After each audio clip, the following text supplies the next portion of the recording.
बातें भी कर रहे हैं कि बहुत सारे लड़के हैं और सभी से बात करूंगा कि आखिरकार क्या फ़ायदा है और क्या इसमें लॉस। सर नाम बताइए आप। जावेद आलम। जावेद जी, जिस तरह से बिहार सरकार में जाति जनगणना जिस तरह से हो चुकी है और सभी जातियों की जो जनगणना है बताई जा चुकी है, तो उस जाति जनगणना से हमें क्या फ़ायदा होने वाला है? हमें ये फ़ायदा हो रहा है कि जिसकी जितनी संख्या उतनी उसकी हिस्सेदारी। मान लीजिए कि ओबीसी ज़्यादा है, उनकी हिस्सेदारी कम मिल रहा है, उसके हिसाब से उसकी हिस्सेदारी मिल जाएगा। उसकी हिस्सेदारी मिल जाएगा, इससे यही फ़ायदा है। इससे यही फ़ायदा है। कुछ लोगों का कहना है कि इससे लोगों में जो हो रहा है कि आपस में मतभेद भी पैदा हो रहा है। नहीं, मतभेद की बात नहीं है। जाति तो मान ले कि सदियों से चलता आ रहा है, इससे कोई मतभेद की बात नहीं है। मान ले कि पता चल जाता है कि कौन किस कास्ट के कितनी जाति हैं, उसी हिसाब से उसका आरक्षण दिया जाएगा, उसी हिसाब से उसका स्कूल खोला जाएगा, उसके हिसाब से उसकी व्यवस्था किया जाएगा। तो जो जैसे हरिजन जाति में है तो उनके लिए एक अलग सा स्कूल खोल देना चाहिए। नहीं, स्कूल तो मान ले सारे जाति के एक ही होना चाहिए, उससे मकसद नहीं है। लेकिन ये होता है कि जाति के हिसाब से आपको आरक्षण मिलेगा, उसी हिसाब से आपका अच्छा, एक चीज़ हम आपको बताते हैं, जैसे कि जाति जनगणना है, यादव जी लोगों की संख्या बेसी है, तो हॉस्पिटल में अगर जाते हैं ट्रीटमेंट करवाने के लिए तो ज़्यादा उनकी पॉपुलैरिटी है तो उनको हफ्ता में 4 दिन देना चाहिए और दूसरों को 2 दिन। नहीं, हॉस्पिटल में ऐसा बात नहीं होना चाहिए, ठीक है। माने जो जाए उसको होना चाहिए, लेकिन नौकरी में जो ज़्यादा है उनको ज़्यादा समय मिलना चाहिए ना। नहीं, थोड़ा सा यहाँ आ जाइए। नहीं, नौकरी में होना चाहिए कि नौकरी में हमारा मान लीजिए कि यादव जी का 14% है, तो आप 14% के हिसाब से ही आप नौकरी दीजिए। जिसका 2% है उसको 2% के हिसाब से नौकरी दीजिए। नौकरी में ऐसा होना चाहिए, ऐसा हॉस्पिटल में नहीं होना चाहिए। नहीं, हॉस्पिटल में, स्कूल में ये आम बात है। तो ये मतलब ज़्यादा है उसको तो ज़्यादा अच्छा से स्कूल में खोल के दे देना चाहिए। ये भी हो सकता है ना कि और कोई हॉस्पिटल में ट्रीटमेंट करने गए और आपकी जनसंख्या बेसी है तो हफ्ता में 4 दिन आपको मिले, जिसकी जनसंख्या कम है उसको 1 दिन मिले। हॉस्पिटल में ये होता है कि जिसकी तबीयत खराब है वही नहीं जाएगा, वो जाति के हिसाब से थोड़ी जाएगा। मान लीजिए कि हमारा तबीयत खराब होगा तभी हम जाएंगे हॉस्पिटल, ऐसे तो नहीं जाएंगे हम। नहीं, ये आपके मतलब हम पूछना चाहते थे कि हमें भी जानकारी चाहिए ना कि जाति जनगणना से हम सभी को क्या फ़ायदा होने वाली है। हम सभी को मान लीजिए कि हक मिलेगा। मान लीजिए कि हम लोग को मान लीजिए कि बिहार में सीट कम मिलता है, उस हिसाब से हम लोग को सीट ज़्यादा मिले, उस हिसाब से फाइटिंग ज़्यादा हो, यही चीज़ है। आरक्षण ज़्यादा मिले, ये सब चीज़ है।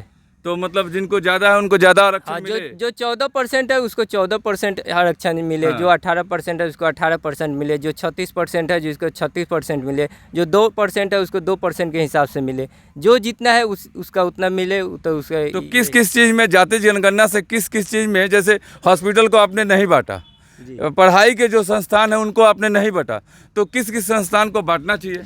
नहीं, बांटना नहीं चाहिए, लेकिन ये नौकरी जो होता है उसका मान लीजिए कि हम 14% ज़्यादा है, उनका 2% अगर नौकरी दिया जाएगा तो कितने बेरोजगार रहेंगे। तो उसी हिसाब से किसी को भी मतभेद नहीं होगा कि नहीं उसका सामाजिक हिसाब से काम हो रहा है, ईमानदारी हिसाब से काम हो रहा है। अच्छा, एक चीज़ और आपसे पूछते हैं, जैसे कि हिंदुओं में बहुत सारे जैसे हैं यादव जी हैं, आपके जो भी हैं, कुर्मी हैं या वो ब्राह्मण जाति के हैं, चाहे राजपूत, क्षत्रिय, कोई भी वैश्य, कोई भी जाति के हों, हर जाति में बांटा गया है। लेकिन मुस्लिम समुदाय को तो एक जगह ही रख दिया गया है। मुस्लिम में ये बात है कि मुस्लिम में कोई जाति नहीं होता है। मुस्लिम में क्योंकि एक सफ में सारे लोग नमाज़ पढ़ते हैं, एक थाली में खाते हैं, एक साथ रहते हैं, एक साथ कोई उन लोगों को माने पूजा पाठ किताब उन लोगों में कोई ये भेदभाव नहीं है। नहीं, भेदभाव नहीं। लेकिन सर हम जैसा बता रहे हैं, ये भेदभाव की बात जहाँ से आती है कि हिंदुओं में जो भेदभाव है कि छोटे जातियों को मंदिरों में आने नहीं देते हैं, या मंदिर या कोई ये है संस्थान है वहाँ नहीं जाने देते हैं। लेकिन आपको बताएं कि जब अंग्रेज़ों का शासनकाल था उस वक्त जब पैसा वसूलने की बात अंग्रेज़ों को आई तो वो 4 विभाग में बांट दिए। जो पैसा देने वाले थे उनको VIP कतार में दिए, उनसे जो कम पैसा देने वाले थे उनको दूसरी कतार मिली, और तीसरी कतार जो उस समय 2 रुपये देते थे उनको तीसरी कतार मिली। चौथी कतार में वो निकालने लगे कि कौन कौन पैसा नहीं दे पा रहा है मंदिरों में ढुकने के लिए, जो कर लगता था वो कतार लगी, और उस कतार में जो नॉमिनेशन हुई उसी को हमारे बाबा साहेब अम्बेडकर ने अपने किताबों में दर्शाया। उसको दर्शाते हुए कि मंदिरों में ढुकना वर्जित था। लेकिन मंदिरों में ढुकने के लिए ना कोई ब्राह्मण रोक लगाया, ना कोई क्षत्रिय, ना कोई वैश्य, ना कोई जाति प्रथा लगाया, क्योंकि वो लोग अंग्रेज लगा रहे थे, क्योंकि उनको कर वसूलना था। जैसे कि अभी भी कर लगता है, आपको दिखाएंगे और बताएंगे कैसे लगता है और किस जगह लगता है। अभी भी आप ताजमहल देखने जाइए, वहाँ आपको टोकन कटवा कर अंदर जाना पड़ता है। तो वहाँ कहाँ मुस्लिम साहब वहाँ रोक दिए कि हम मस्जिद में ताजमहल में आने के लिए आपको कर देना पड़ेगा। सरकार की टैक्स है, वहाँ लगता है। आज भी आप विक्टोरिया में जाएं, वहाँ कर लगता है, क्योंकि वहाँ देखने के लिए आपको एक टिकट कटाना पड़ता है। तो अभी टिकट मिलता था, उस समय कर लेते थे लोग। कर से लाखों लाखों रुपया उस समय अंग्रेज यहाँ से वसूल कर वो अपने ले गए, अपने देश में लेकर चले गए, हिंदुस्तान को लूट कर। उस समय का कर आज थोपा जा रहा है कि हाँ कहीं ब्राह्मण मंदिर में ढुकने नहीं, लेकिन आप बता नहीं सकते हैं। अगर ऐसा कोई करता होगा तो वो गलत था, लेकिन वो कर था।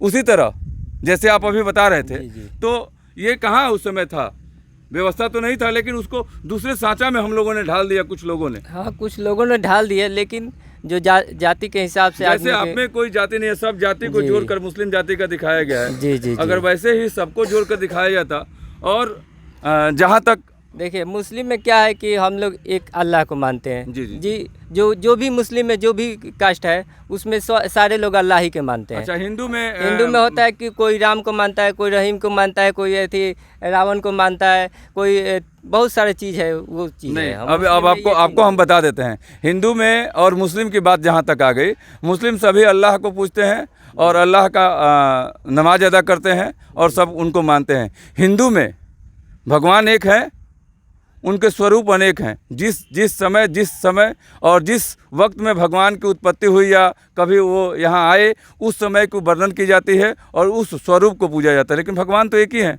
जैसे अल्लाह एक है और भगवान एक है। हम लोगों के हिंदुस्तान के संविधान में जैसे बोला जाता है कि अल्लाह ईश्वर तेरे नाम, सबके संपत्ति दे भगवान, सब एक ही हैं। भगवान भी एक हैं और अल्लाह भी एक हैं। उनके स्वरूप जो होते हैं, जैसे आपके अल्लाह जो मस्जिद में आप जाते हैं पूजा करते हैं, और वहीं कहीं पीर बाबा का भी होता है तो वहाँ जाते हैं ना आप लोग।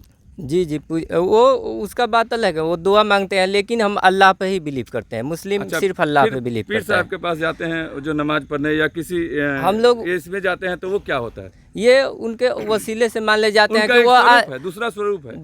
वो सोचते हैं कि वो अल्लाह के प्यारे हैं, तो उनका कहीं दुआ वो उसी तरह हिंदू में भगवान एक ही होते हैं।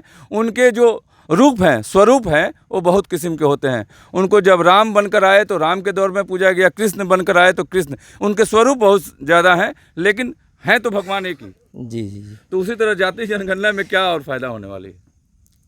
वोट बैंकिंग अच्छा मान लें कि नीतीश कुमार ये ओबीसी के वोट ज़्यादा मिलेगा। इन लोग अच्छा कदम उठाए ये लोग। राजनीतिक में भी अच्छा फायदा होगा, उसी के हिसाब से भागीदारी मिलेगा। मान ले कि जिसकी जितनी हिस्सेदारी उसी। चलिए, हमारे बीच और सारे बच्चे हैं, उनसे भी मैं बात करता हूँ और देखिए क्या कहना है। बस थोड़ी सी एक सेकंड यहाँ आ जाओ, यहाँ आओ, शर्माना नहीं चाहिए। सनी, क्या नाम है आपका? सन्नी कुमार। सनी जी, क्या मतलब जैसे जातिगत जनगणना हुई है, इससे क्या फ़ायदा होने वाला है हम सभी का? स्टूडेंटों के लिए कुछ फ़ायदा होगा, पढ़ाई लिखाई में कुछ फ़ायदा होगा कि नहीं? जो बच्चे हैं इस बात करने से कतरा रहे हैं, क्योंकि ये बहुत ही ख़ास है, अहम हिस्सा है जो जातिगत जनगणना पर सभी लोग बोल नहीं पाते हैं। हालांकि यहाँ 1 मिनट गाड़ी भी बहुत सारे बच्चे हैं, उनसे मैं बात करता हूँ। थोड़ा देर के लिए स्टॉप कीजिए।